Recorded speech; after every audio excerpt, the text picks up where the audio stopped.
Iran Israel যুক্তরাষ্ট্র যুদ্ধকে ঘিরে বৈশ্বিক অস্থিরতার প্রেক্ষাপটে দেশের সব ধরনের জ্বালানি তেলের দাম বাড়িয়েছে সরকার। লিটারে 15 থেকে 20 টাকা পর্যন্ত বাড়ানো হয়েছে জ্বালানির দাম। সরকারের এই সিদ্ধান্তকে স্বাগত জানিয়েছে পাম্প মালিক সমিতি। তবে দাম বাড়ায় গ্রাহকদের মধ্যে মিশ্র প্রতিক্রিয়া দেখা গেছে। অনেকেই আশঙ্কা করছেন জ্বালানির দাম বাড়ার প্রভাব জীবনযাত্রার অন্যান্য খাতেও পড়বে এবং এতে সামগ্রিক ব্যয় আরও বেড়ে যাবে।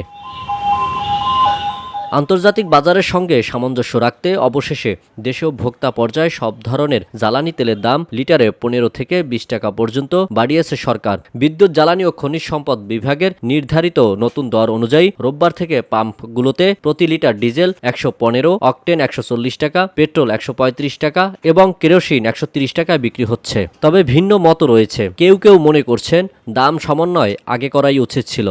এটা যৌক্তিক সিদ্ধান্ত মনে করলেও রাত থেকে সকাল পর্যন্ত দীর্ঘ লাইনে অপেক্ষা করে তেল সংগ্রহ করার বিষয়টি স্থায়ী সমাধান চান যানবাহন চালকরা। তেলের দাম বাড়ালো কিভাবে?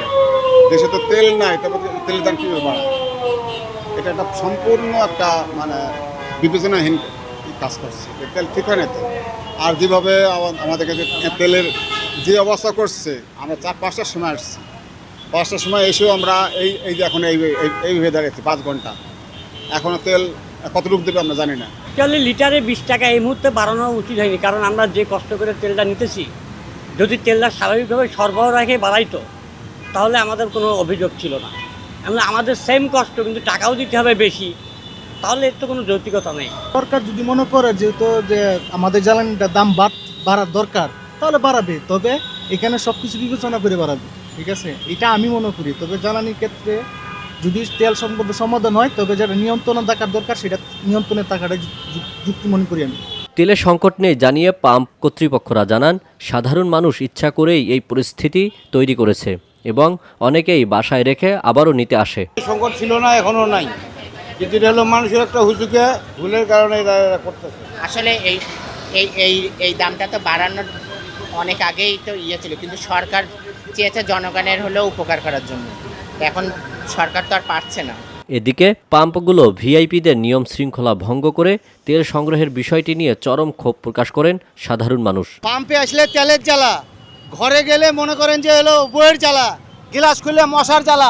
আর ভিআইপির মনে করে আমাদেরকে রাত 12টা থেকে ভাই সিরিয়াল নিয়েছি। ভিআইপি আলারা আসে তেল নিয়ে নেবে, আর আমরা রাতে 11টা-12টা থেকে মনে করেন সিরিয়াল নিতে আছি। আমরা কোনো মনে করেন যে পাইতাছি না। এটা কোনটারে ভাই? ইরান যুক্তরাষ্ট্র ইসরায়েলের যুদ্ধ শুরুর পর এর আগে কয়েক দফায় জেট ফুয়েলের দাম বাড়ানো হয় ফার্নেস অয়েলেরও। সরকার নতুন করে জ্বালানি তেলের দাম নির্ধারণ করেছে গতকাল রাত থেকে, আর সেটি আজ থেকে কার্যকর হয়েছে। সাধারণ মানুষ বলছে এই মুহূর্তে সরকারি যে পাম্পগুলো রয়েছে সেগুলো লাভবান না হলেও বেসরকারি যে পেট্রোল পাম্পগুলো রয়েছে সেগুলো বিপুল অঙ্কে লাভবান হচ্ছে। সাধারণ মানুষ বলছেন এই জ্বালানি তেলের দাম বাড়ার সঙ্গে সঙ্গে নিত্য প্রয়োজনীয় বাজারেরও দাম বেড়ে যাবে। সেটি সামঞ্জস্য করে সরকার যাতে গুরুত্বপূর্ণ পদক্ষেপ নেয়। রাজধানী পরিবার থেকে আল আমিন এম তাওহিদ, ভিওডি বাংলা, ঢাকা।